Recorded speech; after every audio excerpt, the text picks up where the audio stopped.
What's happening, Panda Nation? Peter Von Panda here. Don't get bent out of shape if you can't find the right cable. Because this bent, angled, 90-degree cable might be the one you're looking for. These are not the droids you're looking for. Hey, look, can I get this sucker open? There we go.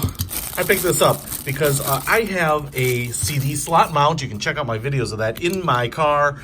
And now that CD slot mount holder for my phone, where I put it in, is only about like this far away from the cigarette lighter adapter or the power outlet, accessory power outlet. And so I thought, why not get a very, very short cord? You can see here, this micro USB cord is only about a foot long. But on top of that, because the plug on my phone holder is on the side, I really wanted this 90-degree angle, kind of the sharp edged here, so that I could plug it in the side and then it'll drape right down into my charger, into the USB port.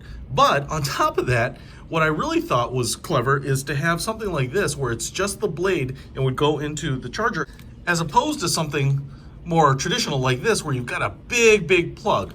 So not only does this satisfy hopefully my angled needs, but also kind of clean up the place where it plugs it in. Now you can see here we have like a nylon braided cover over the plug, which is, or the cable, which is nice. And on the top and the bottom here, this portion of the plug, as well as the power end, is like aluminum with a little chamfered edge, little plastic cap on it, and then as you can see here, a little plastic blade where it will plug into the USB port. So pretty cool. I think this is pretty awesome. I will put a link to this bad boy in the description below if you want to pick one up for your car. Peter Von Panda, out.